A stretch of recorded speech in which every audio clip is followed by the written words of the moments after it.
Jadi awal yang baru, tetapi nyatanya masih banyak negara yang terlihat seperti itu sampai sekarang. Dan itu karena warisan pembagian ras di Afrika Selatan sudah ada sejak berabad-abad yang lalu.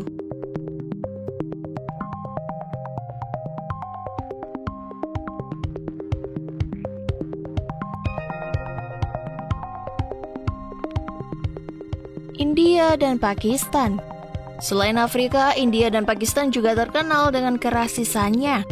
Sebagian masyarakat Afrika dan India masih menjadikan warna kulit sebagai penentu kasta mereka, sedangkan kerasisan di Pakistan disebabkan karena adanya konflik antara Syiah dan Sunni yang membawa negara ini perang berkepanjangan. Ditambah lagi hubungannya dengan negara tetangga yaitu India yang kurang baik, menambah rasisme dan diskriminasi yang terjadi di negara ini. Namun uniknya, India dan Pakistan memiliki batas wilayah yang dapat dilintasi oleh seseorang, yaitu tepatnya di desa Wagah. Biasanya para tentara India maupun Pakistan yang berada di pos perbatasan wilayah ini melakukan upacara perbatasan Wagah Atari. Setiap harinya mereka mengenakan seragam, warna-warni berbaris dengan cepat dan tendangan tinggi dalam sebuah pertunjukan yang melambangkan persahabatan sekaligus persaingan.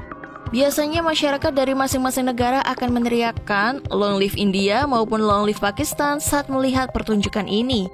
Gak cuma itu, upacara ini biasanya juga diikuti dengan tarian, nyanyian, dan perayaan lainnya. Namun setelah itu, bendera dari masing-masing negara akan diturunkan dan gerbang perbatasan kembali ditutup sampai hari berikutnya ketika upacara diulang kembali.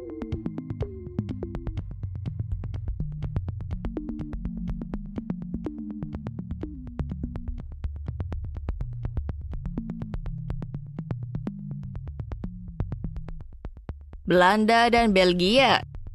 Selanjutnya yaitu perbatasan antara Belanda dan Belgia ini nih guys. Bisa dibilang garis yang membatasi kota Bali-Hertog dan Bali-Nassau ini adalah garis perbatasan paling rumit sedunia. Karena ada sekitar 30 wilayah di Bali-Hertog dan Bali-Nassau yang saling tumpang tindih. Daerah ini disebut dengan istilah eksklave, yang mana di Bali-Hertog dan Bali-Nassau ada sekitar 22 bagian wilayah Belgia yang dikelilingi oleh bagian wilayah Belanda. Sementara itu masih di lokasi yang sama, ada 8 wilayah Belanda yang dikelilingi oleh bagian Belgia. Garis batas antar kedua negara ini hanya ditandai dengan salib putih tepat di jalan-jalan. Zonasi yang rumit ini juga sudah ada sejak abad pertengahan berdasarkan perjanjian dan kesepakatan antar kerajaan Belanda dan Belgia yang dipatuhi hingga sekarang dan diratifikasi melalui perjanjian Maastricht di tahun 1983. Wah, bisa dibayangin kan? Jalan ke toko kelontong sebelah aja bisa-bisa jadi perjalanan luar negeri.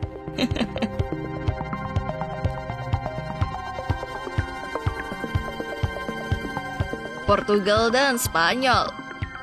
Portugal dan Spanyol adalah dua negara yang cukup maju dan populer di benua Eropa. Tapi siapa sangka kalau perbatasan kedua negara ini hanya menggunakan seutas tali yang membentang di sepanjang dasar sungai. Dari sudut barat daya Spanyol, kamu bisa menggunakan tali ini untuk melintas ke Portugal dalam waktu 1 jam karena adanya perbedaan zona waktu di antara kedua negara. Gak cuma itu, kamu juga bisa merasakan perjalanan mendebarkan karena tali Flying Fox ini akan membawamu dari San Luca de Guadiana, Spanyol, ke Tim Elche, Portugis dengan melintasi sungai Guadiana selebar 150 meter dan panjang 720 meter dengan kecepatan mencapai 80 km per jam. Wih, deg-degan juga ya.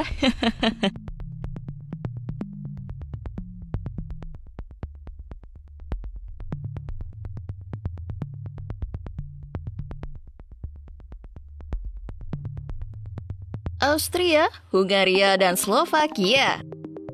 Batas wilayah yang gak kalah aneh dan unik yaitu batas wilayah dari 3 negara ini nih guys. Gimana enggak? Pembatas wilayah yang terlihat seperti meja piknik segitiga sama sisi ini membagi 3 batas wilayah negara yang saling bersimpangan antara Austria, Hungaria, dan Slovakia. Setiap sisi mejanya menyandang lambang negara masing-masing dan di sisi lain dikelilingi patung-patung batu, pilar perbatasan dan sebidang tanah yang gak berujung. Mungkin buat kamu yang suka nikmatin waktu sendiri, kayaknya tempat ini cocok ya buat kamu yang suka piknik. Sampai di sini dulu topik kita kali ini. Thanks for watching and see you.